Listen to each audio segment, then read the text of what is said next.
because at the end I'm going to give you a very practical solution to solve this problem today.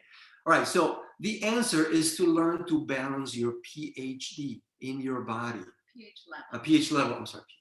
pH, pH level. PhD. Yeah, your pH level, which I found out today that it stands for power of hydrogen. We're going to talk about hydrogen in future lives. But basically, there's a scale from acidic to alkaline environments, and you are better off a little bit on the alkaline side of the scale. Why? Anything you want to say, honey? You want me to share some of what happens with the acidic environment in your body? Go ahead. Okay, so acidic environment in your body is where disease, such as cancer, death, occurs. Free radicals are single atoms, that's how you say it, that with unpaired electrons. Ooh, all my science right now. And they're trying to seek a pair because they're incomplete. They're not supposed to be there originally in our bodies. So when they try to find a pair, they damage cells, they damage proteins, and they damage DNA in your body. So free radicals, oxidation, you've seen when a piece of fruit starts to get damaged and old. Gets bruised and it turns brown. That's oxidation. So in our bodies, we experience inflammation. That is the cause of eventually death. The second law of thermodynamics says that everything is moving from order to disorder. So our bodies were slowly dying. So how can we stop that effect? How can we slow it down, if not stop it completely? Because we're all going to die at some point. We have to try to create an alkaline environment and move away from an acidic environment. So alkaline environment. What happens in an alkaline environment?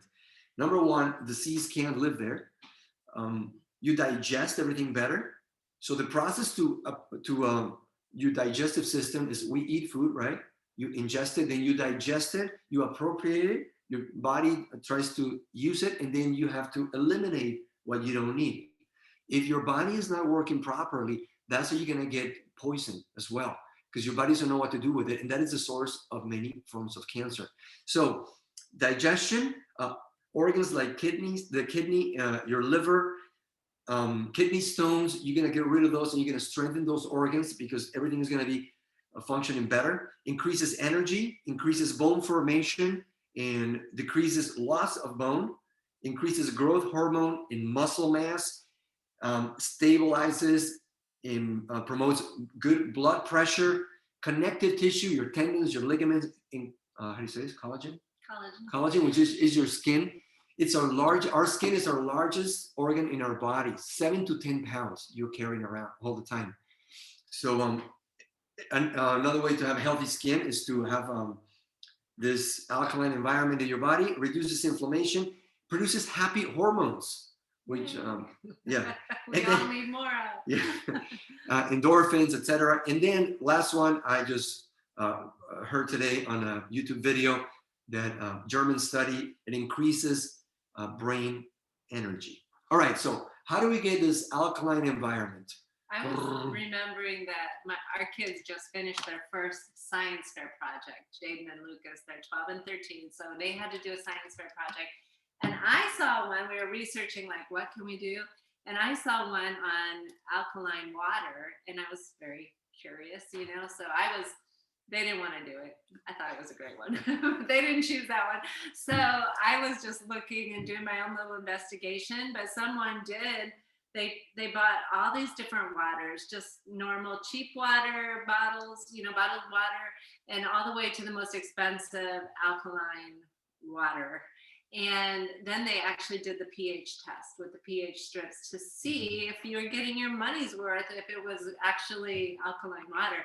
Well, most of the time there was hardly any difference between the bottled water and the alkaline water. There were a couple that, it had a little bit of alkalinity, but I've wondered that, you ask the question, what can we do to increase the alkaline in our, the pH in our body?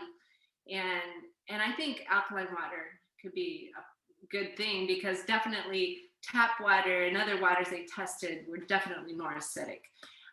So that makes a difference. Okay. But what? Number one way is It's not to break your brain. How am I going to get alkaline water? It's to increase your consumption of vegetables. Yeah. That's it. Yeah. So here's the frustrating part: 5 to 10 servings a day. That's what you would need. How many of you can possibly take 5 to 10 servings a day? No. Well, for me as a wife and mother and the one doing the cooking, I know I've been frustrated sometimes because, I'll see someone who's juicing and they're making these amazing green drinks, green juice, not the sweet, fruity ones, but with greens. And I love I love that idea. I love it when we get to go to the resorts and the beach and they have the fresh juice, and I'm like, give me the green one. And because that's what your body needs, right? But like I've tried juicing before and it takes a lot of greens. It takes a lot to make a little glass of juice, and so to do that for a family, we had 6 kids, to do that for everyone and then to get them to drink it is